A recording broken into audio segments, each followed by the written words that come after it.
All right, guys, in this video, we have to talk about Concord once again. And I know how mostly everybody is feeling. Man, why are we talking about Concord again? I'm tired of hearing about this game. I thought we were past this.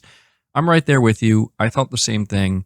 But a very interesting report came out today from Colin Moriarty, and he posted a clip on Twitter that is going pretty viral right now.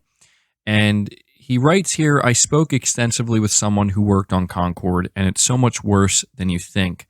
It was internally referred to as the future of PlayStation, with Star Wars like potential and a dev culture of toxic positivity, halted any negative feedback, making it cost $400 million. Now, listen, I'm going to have this linked down below so you can watch the entirety of the clip. It's 9 minutes. The first thing I want to get out of the way is that the $400 million number, Colin Moriarty explains that it's not Sony alone who paid that amount. Probably Monsters was incubating the project, and so a portion of that $400 million was probably on them. But the idea is Sony spent the majority of the money. And basically, Sony, when they got the game, the way it's described here, when they got Concord, they saw the potential in it. It was nowhere near ready to be released, and it had a lot of work that needed to be done. And so Sony's answer to this was basically, okay, dump like another $200 million onto this game so that way we can get it to where it's got to be. And that's what they did. And that's not even counting the cost of how much it cost them to actually buy the studio itself. And I don't even think that's counting the marketing either. So the big thing here is, apparently $400 million for Concord. But that's not the most concerning part to me. We know that game budgets, especially for AAA games, are ballooning. I don't think that's necessarily a surprise. The big part I want to focus on here is when he specifically talks about how internally at PlayStation, Concord was talked about as, in quotations, the future of PlayStation, and even kind of liking it to Star Wars, basically Sony feeling like this is their Star Wars moment. And then he goes on to mention about toxic positivity and how essentially this game was developed in a bubble, like many of us suspected, where nobody was allowed to come in and be like, guys, this game I think is bad and people aren't going to like it. Anybody who even dared to say something like that apparently was completely ignored or just not taken seriously. And yeah, it's a lot of interesting information coming out here. And obviously, we have to take it with a grain of salt. We have no choice but to do so because, well, I mean, it's just one source here. But Colin does make it clear in this video that he doesn't normally do stuff like this. So take it with a pinch of salt. But I want to play this clip here because there's one other thing I want to focus on before wrapping this video up that is possibly the most concerning thing. So let me just play the clip for you. The idea behind this was, and the term apparently verbatim had been used, that Concord is the future of PlayStation. That they had such major ambition for this game that it was referred to internally as a Star Wars-like project for Sony. That it can be repeatedly revisited over and over and over again, not only in cross-media, but in what we were seeing. We've already kind of seen little bits of it. So the weekly story vignettes that they were going to release, and then, of course, the inclusion in Amazon's Secret Levels anthology, that's like just scratching the surface of it. Ironically, the game was codenamed Chaos behind the scenes. And a major thing about the game is that there was, and I think we can kind of get this vibe from just the nature of the people making it and kind of the way the game reads and all that, a toxic positivity vibe. You weren't allowed to say anything, apparently internally, about this game. About how like something's wrong with it, character designs are not right, and so on and so forth. They really, truly believe this was Herman Hulst's baby, apparently.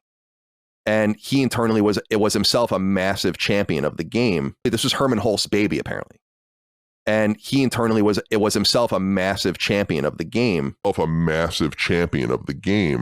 So I wanted to be sure to give you a little bit more context with that clip there. But the last thing that was said by Colin Moriarty before I cut the clip is really what has me most concerned.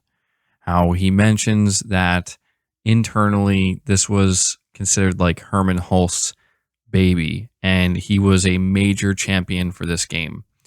The reason why this is so concerning maybe is obvious to some of you.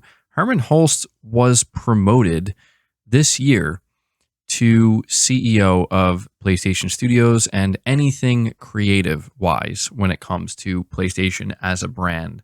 And when we talk about Concord, something I've mentioned numerous times is who is responsible for this, right? Who is responsible for doubling, tripling, quadrupling down on this game that clearly has serious flaws? The biggest probably being that this is not going to reach a large audience at all. This is not going to succeed. I think that was kind of obvious, and those questions really started to pop up in my mind when we saw the first proper gameplay reveal or the cinematic trailer reveal that I'll probably have playing in this video. People were just totally and completely underwhelmed, and they were like, what is this? And not only was there just no excitement, but a lot of people just straight up disliked what they saw. And what's crazy to me about this is the fact that all of this occurred, right? Like multiple years of developers and Herman Hulst and the leaders at PlayStation Studios thinking that this is it, man. This is the next big thing. This is the future of PlayStation. This is the future of PlayStation.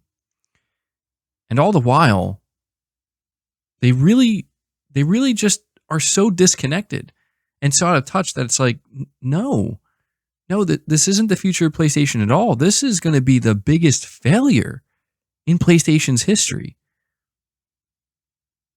But yet, apparently, according to this, the person who really championed this game the most, the person who really believed in this game the most, and most importantly, the person who had the most power outside of Jim Ryan to see something like this through, has now been promoted and is now a CEO of PlayStation. This is highly, highly concerning to me. I don't want to make it sound like Herman has not done anything good, but it's just hard not to be really concerned when it's like we're talking about a person here who thought this was the future of PlayStation, who thought that this was like a Star Wars level project, you know? And he's the one in charge right now, calling the shots for everything relating to PlayStation Studios and their future games.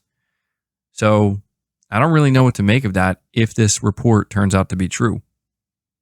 And I am inclined to believe that this is true because I very much got this vibe from this game the moment it was revealed officially, in terms of just like, here it is, here are the characters, here's the world.